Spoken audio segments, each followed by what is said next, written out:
Shalom bien-aimés dans les Seigneurs, que Dieu vous bénisse, que la paix du Seigneur soit encore avec vous. Je m'appelle Séraphin Kassongo et je vous souhaite encore une fois de plus la bienvenue dans Prophétique Atmosphère.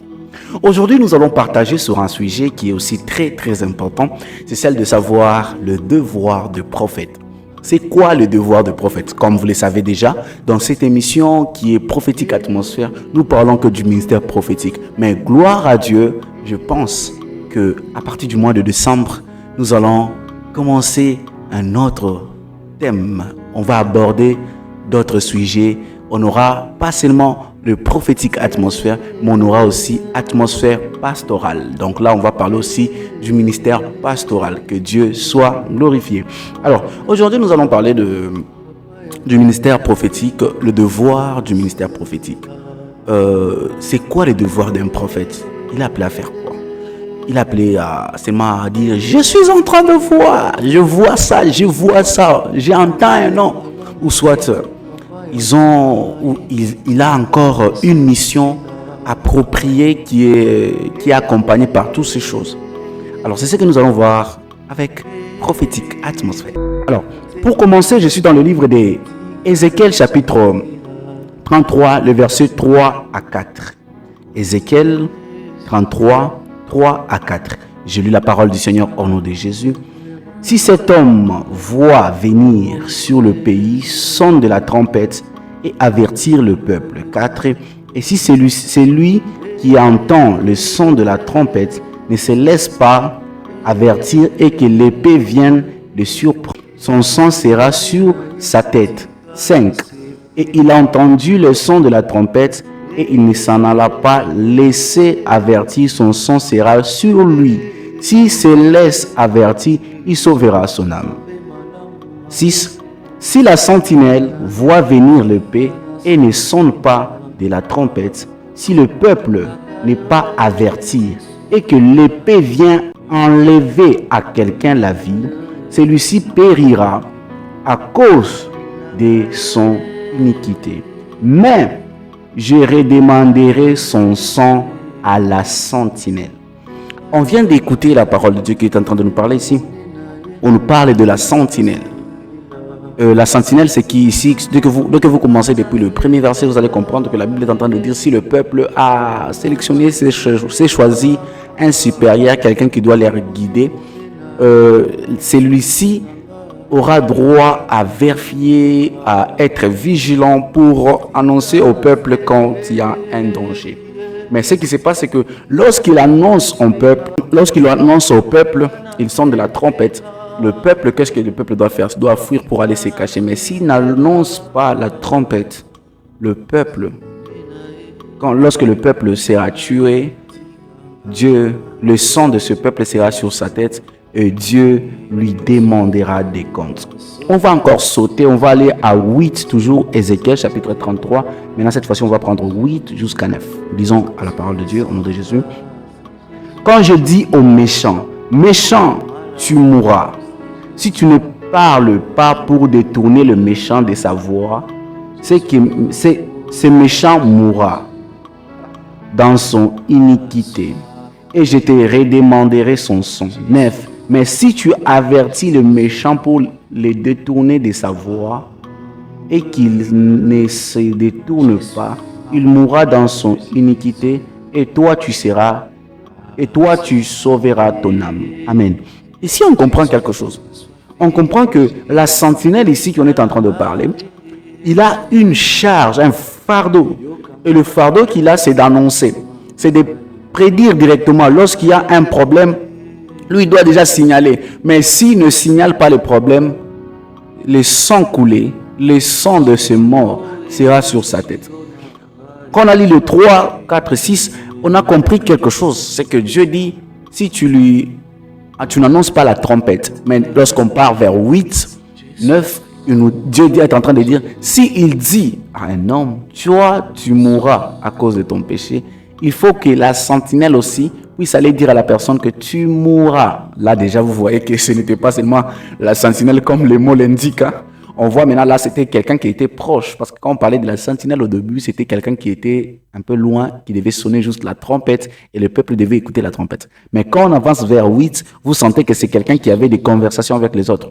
Donc c'est quelqu'un qui parlait aux autres, qui entendait la voix de Dieu et devait aller dire aux autres pour leur dire: toi, Dieu a dit, tu dois laisser ceci, tu dois quitter dans ça, ou sinon tu mourras. Là, on comprend quelque chose, que ce n'était pas seulement la sentinelle, comme le mot l'indique, la sentinelle, mais si on parle de prophète. Bienvenue dans l'atmosphère prophétique.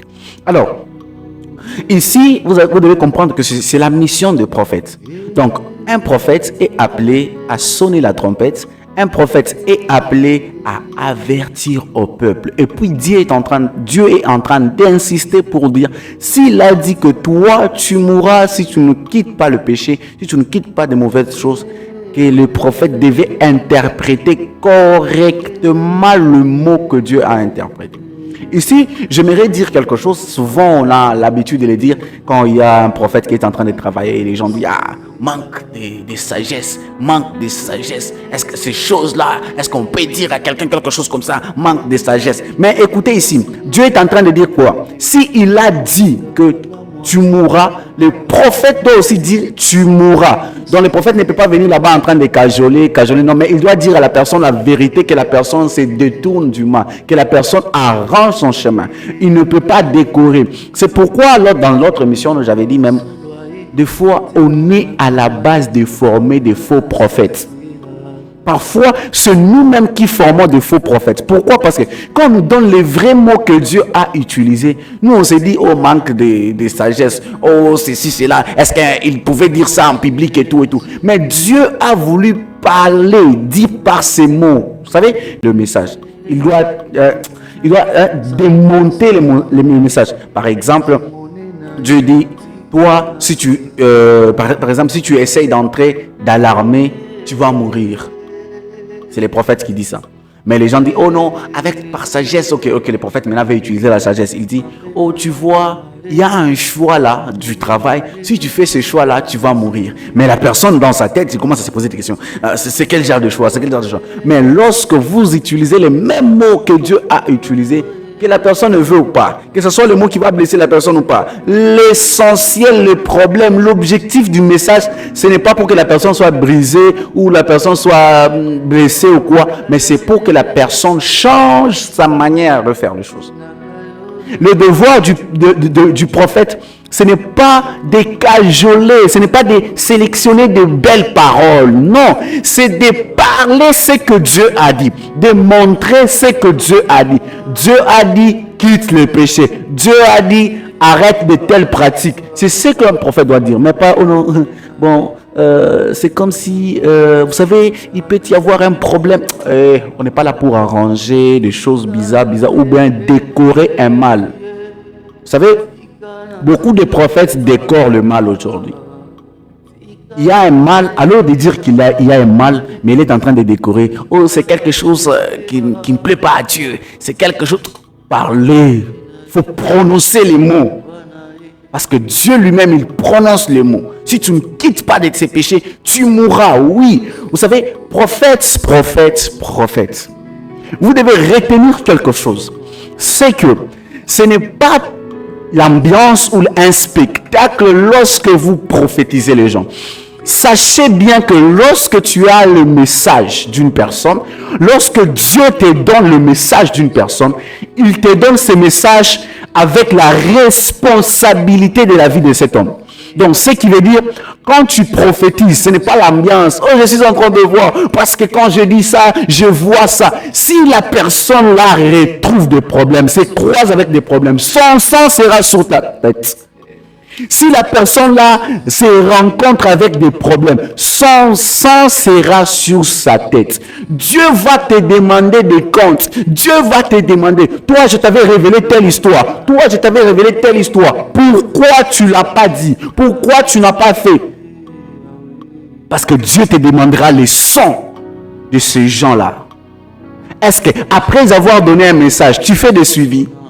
Est-ce que après avoir prophétisé quelqu'un, tu fais des suivis vraiment pour voir si Dieu a réalisé, ou soit c'est juste un spectacle, je suis en train de voir, je suis en train de voir, je suis en train de voir, Est-ce que tu t'es rassuré si la personne avait changé les chemins pour rester vraiment insister? Écoutez, le prophétique a commencé même à perdre sa valeur. Pourquoi? Parce qu'on commence à prendre le prophétique comme si c'était l'ambiance. On commence à prendre le prophétique comme si c'était un jeu. On commence à prendre le prophétique comme si on s'amusait. Donc même quelqu'un, avant de le prophétiser, c'est on va me prophétiser, tout ce qu'on va me dire, on va me dire juste que non, Dieu t'aime, tu seras quelqu'un élevé. Est-ce que quand tu as dit à la personne qu'il sera une personne élevée, tu lui as dit aussi ce qu'il doit pratiquer? Tu lui as dit aussi ce qu'il doit faire? Le devoir de prophète. Le devoir de prophète, c'est d'accompagner. Arrête ça, arrête ça, arrête ça.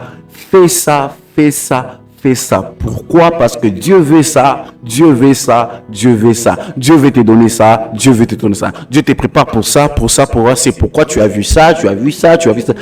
Expliquez aux gens pour vous libérer de leur charge.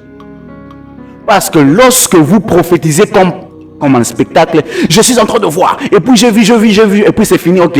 Mais Dieu t'avait donné ces messages parce que Dieu voyait que la mort venait dans la vie de la personne, mais tu devais intervenir en tant que prophète. Mais toi, tu as pris cela pour un spectacle, et tu as fait ton spectacle, et tu as fini, tu es parti. Mais la personne est restée 2 jours après, la personne est décédée. Son sang est sur ta tête. Son sang est sur ta tête. Dieu va te demander des comptes. Pourquoi? Parce que Dieu t'a révélé pas pour le spectacle, mais Dieu t'a révélé parce qu'il a voulu sauver l'âme d'une personne.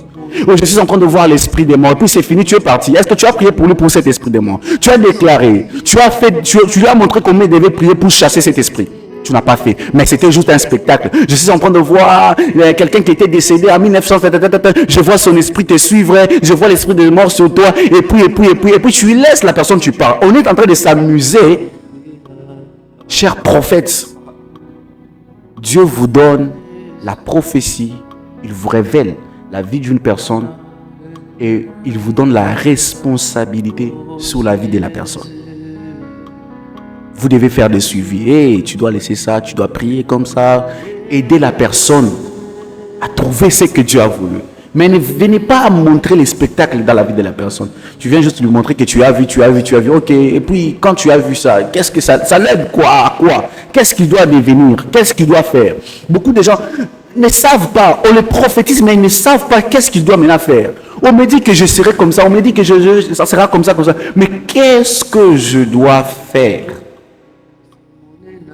Parce que l'objectif de la prophétie, selon ce qu'on a lu dans le livre d'Ézéchiel 33, l'objectif, c'est de montrer au peuple la bonne voie. C'est de montrer au peuple la manière qu'il devait marcher.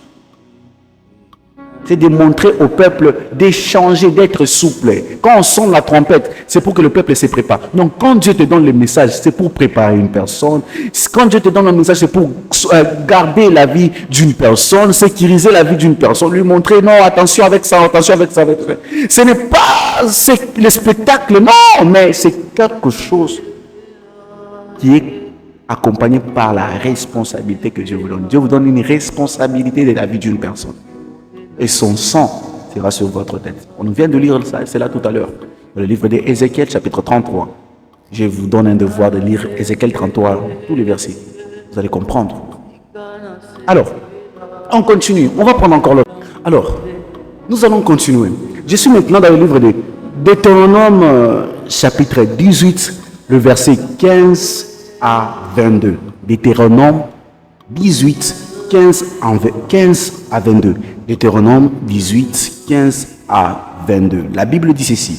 L'Éternel, ton Dieu, te suscitera du milieu de toi, d'entre tes frères, un prophète comme moi. Vous l'écouterez. 16. Il répondra ainsi à la demande que tu fis à l'Éternel, ton Dieu, à Horeb. Les jours de l'assemblée, quand tu disais que je n'entendais plus la voix de l'Éternel, mon Dieu, et que je ne le vois plus je ne vois plus ces grands feux, afin de ne pas mourir. L'Éternel me dit, ce qu'ils ont dit est bien. 18. Je leur susciterai du milieu de leurs frères. Je leur susciterai du milieu de leurs frères un prophète comme toi. Je mettrai mes paroles dans sa bouche et il leur dira tout ce que je lui commanderai. 19. Et si quelqu'un n'écoute pas mes paroles, il dira à mon nom, c'est moi qui lui en demanderai compte. Écoutez très bien.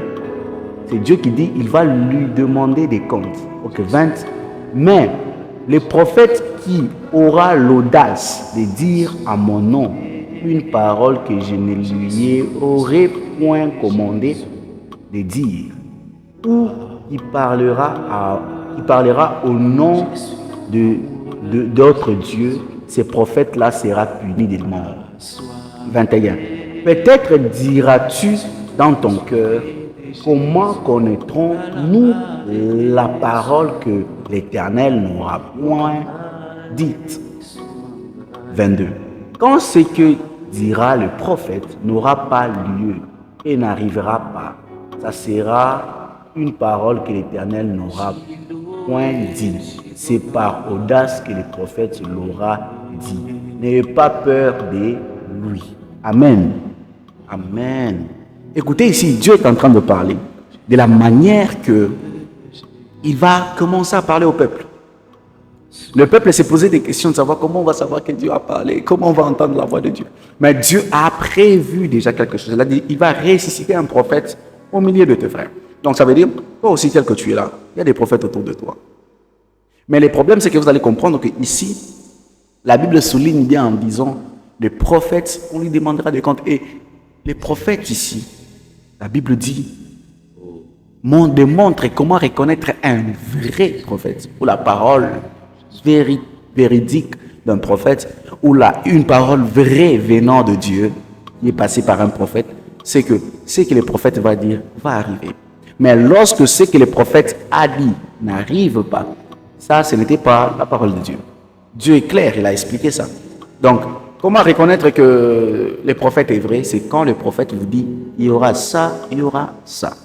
Et les choses arrivent, cela veut dire que le prophète est vraiment vrai. Mais si cela n'arrive pas, ce qu'il avait dit n'arrive pas, là, ce n'est pas une parole qui venait de Dieu. Alors, tellement que ici, vous allez comprendre que c'est la responsabilité encore que Dieu donne aux prophètes. Imagine ces peuples-ci seront soumis pour écouter ce que le prophète va dire. Parce qu'ils savent, en eux, c'est Dieu qui est en train de parler. Donc, chers prophètes, il ne faut pas blaguer. Parce que la responsabilité que Dieu vous donne, c'est très, très grande. Vous savez, c'est différent avec les pasteurs, c'est différent avec votre ministère. Parce que notre ministère, quelqu'un lit la parole de Dieu et il vient parler avec des références sur ce qu'il a lu. Mais toi, tu viens des fois parler avec une référence qui n'est plus là. Donc tu parles juste, tu parles, Dieu m'a dit ça, Dieu m'a dit ça. Il n'y a pas quelque part là où on a écrit ce que tu es en train de dire. Et ici, vous allez comprendre, même les peuples ici, même Dieu lui-même, il n'a pas dit que... je souligne d'abord quelque chose qui nous dérangeait. Je me souviens au début de mon ministère, quand on prophétisait, vous voyez au début comme ça, il y a des messages. Alors quand on prophétisait au début comme ça, on avait des attaques qui venaient souvent, les gens nous disaient... un prophète sans la parole de Dieu. Est-ce que la prophétie là, elle est basée sur la parole de Dieu? Est-ce que la prophétie là, elle est dans la Bible? Une prophétie qui n'est pas dans la Bible. Et les aventuriers et tout. On avait un peu de défis pareils. Et on a pris maintenant le temps à lire beaucoup la Bible pour dire que tout ce que je dois prophétiser, ça doit venir de la Bible. Mais ici, regardez. Dieu n'a pas dit, vous allez vous référer à la parole, vous allez vous référer à ce qui a écrit... ceci, c'est là pour reconnaître que c'est la prophétie venant de Dieu. Non, mais Dieu les a dit, si vous voyez la chose s'accomplir, c'est que c'était ma parole. Donc, ce qui veut dire, Dieu n'est pas seulement limité à la connaissance que nous avons acquérir, à la connaissance que nous avons lue dans la Bible, mais Dieu est plus que ce qui est dans la Bible. Donc, Dieu peut parler d'autres choses. Et d'ailleurs, pendant que Jean était en train de parler de l'Apocalypse, il y a d'autres choses que Jean n'a pas écrites. Il y a d'autres choses qu'il a laissées, c'était des secrets.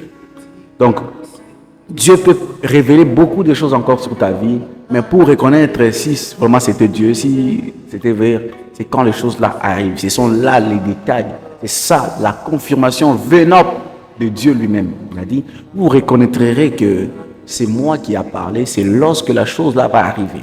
Si ça n'arrive pas, c'est juste le prophète qui a parlé. Donc pour reconnaître un vrai prophète, c'est quand il prophétise des choses et les choses arrivent. Alors, on va aller encore voir quelque part. Il y a quelque chose que maintenant j'aimerais souligner et on va se séparer. La chose que j'aimerais souligner ici, c'est que quand on voit ces principes venir, ces deux principes que je viens de parler tout à l'heure, qui montrent la responsabilité de prophète, qui est le devoir de prophète. Quelqu'un peut me dire peut-être, oh non, ce sont des choses de l'ancienne alliance, ce sont les choses d'avant Jésus, avant que Jésus vienne, c'est pourquoi les prophètes travaillent comme ça. Non, ce n'est pas ça. Alors j'aimerais que nous puissions lire quelque chose pour que je puisse un peu me faire comprendre. Je suis dans le livre de Matthieu chapitre 10, le verset 41.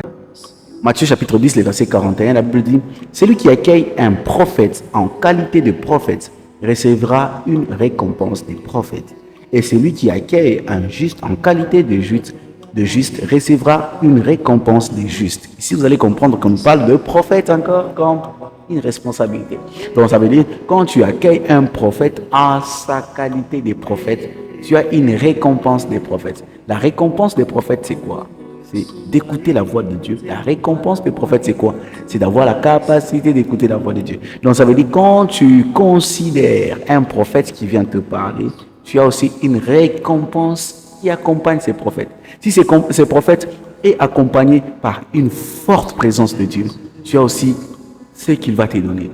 Donc, quand tu reçois un prophète, sois prêt à chercher le mot qui tombe de sa bouche pour te bénir.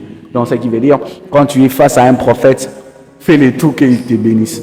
Quand tu es face à un prophète, fais le tout qu'il ne te laisse pas partir. Vous savez, des fois, parce qu'on habite avec des prophètes, on le voit comme, ah, c'est mon frère. Ah. Mais les prophètes ont une récompense sur eux. Ils ont quelque chose là, de différent sur eux. Et la chose là, de différent sur eux, c'est lorsque tu reconnais qu'il est prophète, que tu as maintenant cette chose aussi.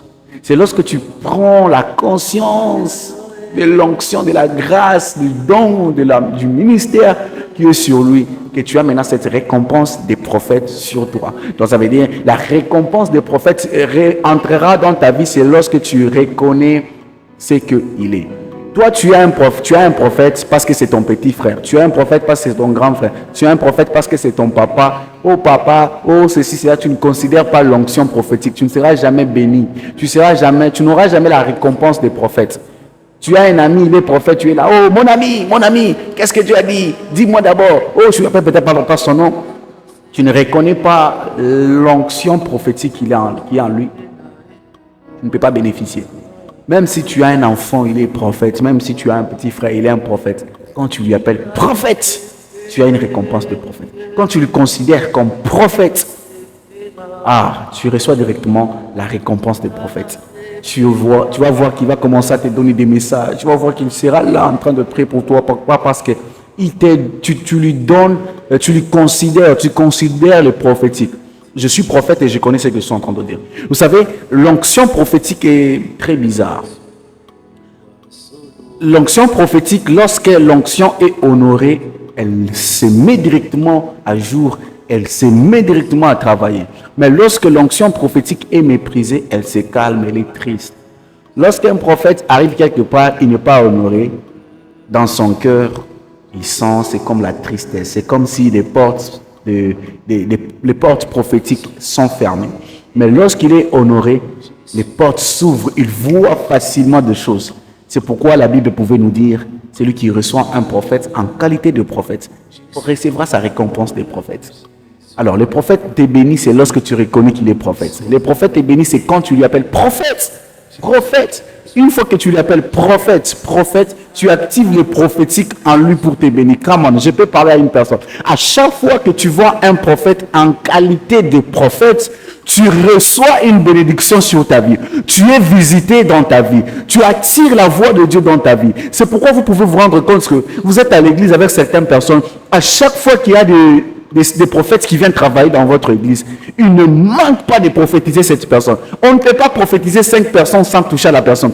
c'est que la personne là a quelque chose. La personne là sait où mettre les prophètes dans sa vie. Et vous allez vous rendre compte que à chaque fois que le prophète veut parler, même si c'est un nouveau prophète, vous vous êtes rencontrés juste aujourd'hui, quand il vous parle directement, il regarde et dit, voilà, Dieu va t'amener loin. Dieu va faire ça. Pourquoi? Parce que c'est la personne qui est en train d'honorer les prophétiques. Quand tu honores les prophétiques va venir. Quand tu honores les prophétiques, on va te prophétiser.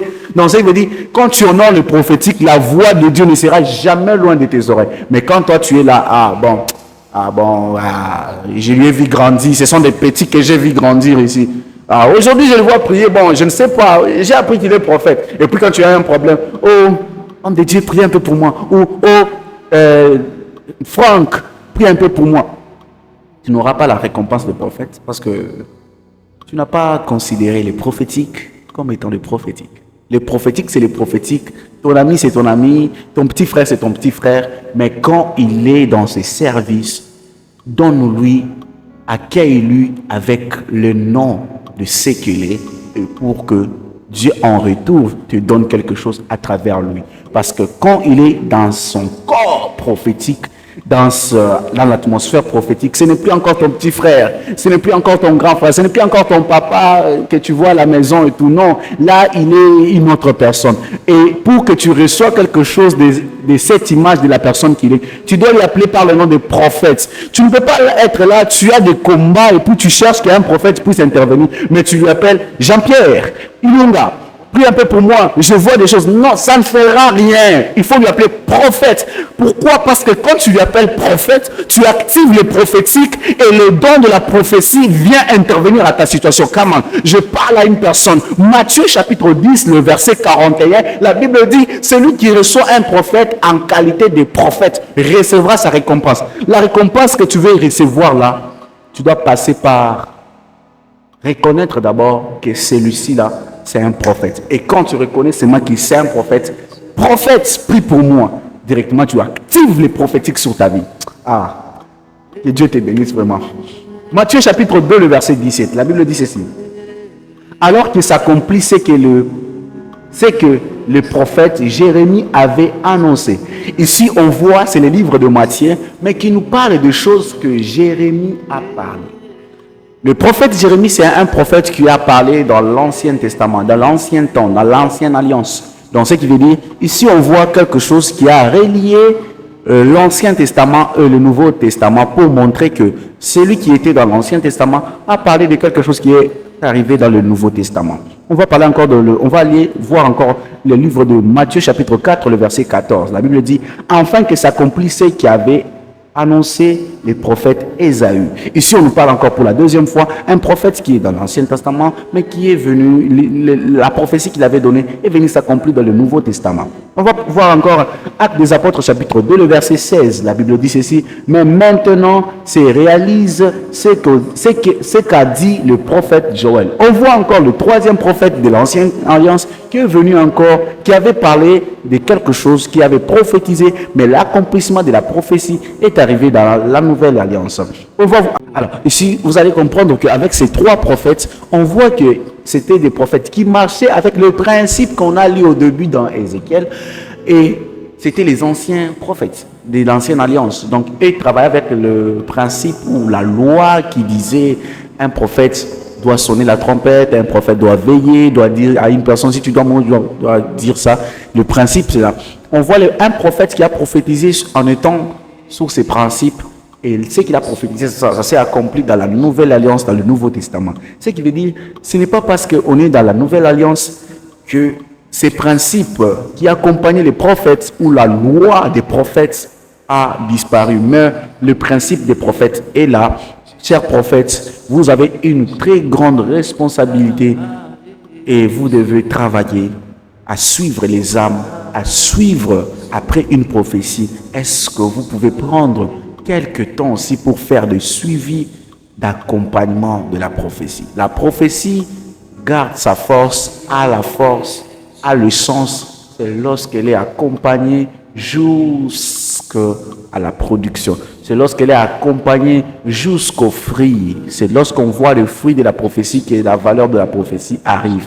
La valeur de la prophétie, ce n'est pas le jour qu'on la donne, mais la valeur de la prophétie, c'est quand elles s'accomplissent. C'est quand on voit l'accomplissement, par exemple, je peux parler quand on a prophétisé sur l'arrivée de Jésus. C'est le jour que l'arrivée de Jésus est arrivée qu'on a dit, oh, il était écrit que c'est, oh, ok. Hérode a dit, vérifiez. Ils ont dit, oui, Hérode, c'est déjà écrit. Les prophètes avaient écrit qu'il y aura une jeune fille qui tombera enceinte et elle enfantera un fils. En bon, c'est là maintenant le sens ou la valeur de la prophétie arrive.